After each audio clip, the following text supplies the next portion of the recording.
Welcome to the Paraprofessional Training Series. For each webinar, you can access handouts by clicking on the link in the webinar handouts box. Before you begin, please pause and download or print the handouts that will be used for this part of the series. This is part 3 of the Paraprofessional Training Series.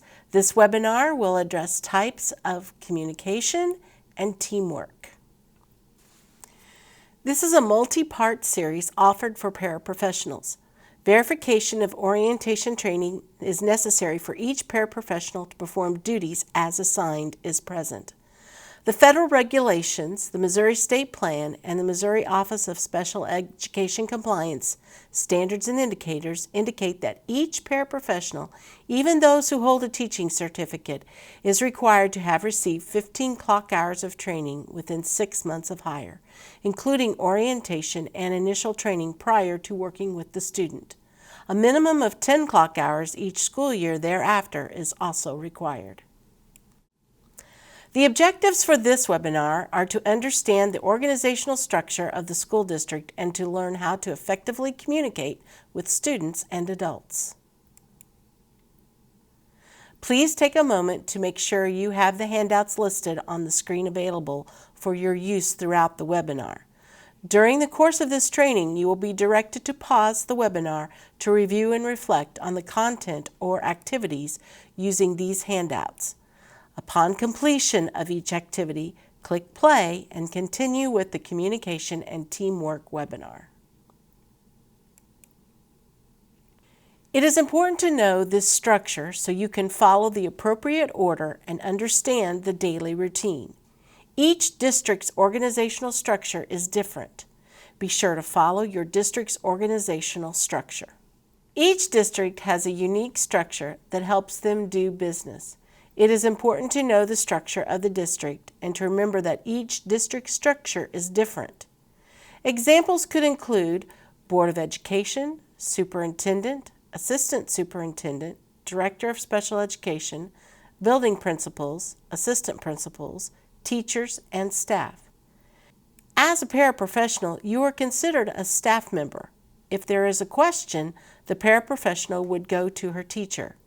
If there is a concern about the classroom or the teacher, the paraprofessional may want to talk to the building principal. Please take a moment and reflect on how this looks in your district and building. Is this example similar to what you see? A part of the organizational structure of the district is the evaluation process. Paraprofessionals are considered staff and participate in an evaluation process. The district decides how often this occurs. It may be once or twice a year. The district determines who will conduct the evaluation. Do you know the evaluation process in your district? At this point in the webinar, we will discuss effective communication strategies as you work with students and adults. When communicating with parents, friends, family, students, and all others, it is important to remember to avoid specifics. Don't distort, exaggerate, or confuse information. Always be positive and focus on strengths. Don't label children as your students. Avoid using student names. Develop standard responses. Refer questions to the teacher. If you don't want to answer or are unsure, then don't. Part 2 of this series was dedicated to confidentiality and mandated reporting. However, it is important to review as we discuss communication. Respect the privacy of students and their families. Know the laws. Family Education Rights and Privacy Act, FERPA, and Individuals with Disabilities Education Act, IDEA. Be selective with whom you share student information. Be careful and thoughtful about what you say. Realize that you may not be able to answer every question you are asked. By embodying these characteristics, you can work with students to help mold their behavior while helping them to make sure their needs are met. The characteristics are respectful and honor all students. They are honesty, confidence, openness, care, empathy, and humor. Think about your students with whom you work and how these communication strategies could help your student. Please fill in the blanks from handout number 1 as you review the next slides. A few important strategies for communicating with students, especially a student with disabilities. They include, but are not limited to, active listening, sidestep power struggles, catch them being good, model prosocial skills, and alter the volume and cadence of your voice. The more you can genuinely engage with the students with whom you work in an authentic way, the more they will feel respected and valued. Consider giving the student total and complete focus, giving eye contact, and keep a friendly and open expression on your face, listening closely and withhold judgment. A power struggle occurs when two people hold different ideas and both are willing to compromise. Instead of trying to force students to do what you want, try using these alternatives. Find a common interest and build on that. Be friendly. Smile. Use one-word direction. Remember that no is a complete sentence. Provide a choice. Find a win-win compromise.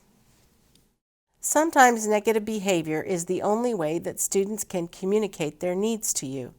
It may be the only way they know how to get your attention. Instead of reinforcing the negative behavior, try to catch them being good. The goal here is to praise the positive behaviors and neutralize or ignore the negative behaviors. Prosocial skills are those behaviors that we engage in that benefit others. You can support prosocial skill development by being a positive role model. The more the student sees positive adult interactions, the more likely they are to engage in such activities themselves. Often we overlook how we can affect the emotional state of our students.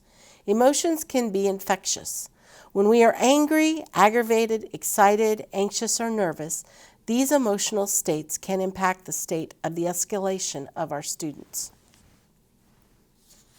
If you notice that your student is escalating and becoming visibly agitated, try these techniques to control your own emotions.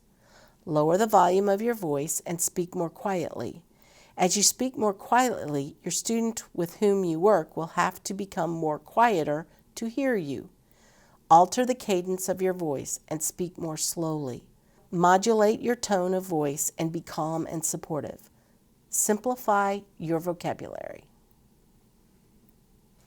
It is important to document communication that you have with students. A good way to do this is with a daily paraprofessional log. The handout from this webinar is one example of communication log. Please pause the webinar to take a moment to look at this handout number 2. Does your district have one that is similar? Communication is the key in working with both the student and the teacher. The goal for all students is to prepare them for their post-secondary life. This should be kept in mind as you communicate with students. All communication should therefore support independence, promote student communication, promote social skills, and also support appropriate behavior. Schools are busy places. There is not always time to set aside just for the adults to talk together, share ideas, and plan. If you have questions, concerns, or want to offer suggestions, what is the best way to go about that? Here are some ideas. Use common sense and discretion. Never imply judgment. Be sincere, simple, and direct. Be willing and ready to listen. If a problem or situation seems to go further than just finding time or asking questions, go back to the organizational structure and see who is the next appropriate contact. Communication problems can arise for a number of reasons. Some of these could be lack of time to communicate or plan, unclear role or task assignments, differences in styles, difficulty adjusting to different work arrangements, and tenure differences and connectedness. If communication is uncomfortable for you, here are some suggestions. Communicate on a business level. Don't complain or make excuses. Don't take things personally. Make time to communicate. Deal immediately with problems. Involve a third person as appropriate. Organizational structure of school districts, effective communication with students, and confidential and effective communication with adults is critical to build teamwork for student success. Understanding how to best communicate with others is key. Pause the webinar and complete handout number 3 on important information from today. Missouri has been split into 9 regions. Each region has a Regional Professional Development Center, RPDC. The diverse staff of the RPDC provides a variety of professional development opportunities and services for K-12 schools, both on and off campus. Each of these centers have staff trained in paraprofessional professional development. Please contact your teacher, leader, and your supervisor for access to the resources available through these centers. This concludes Part 3 of the Paraprofessional Training Series.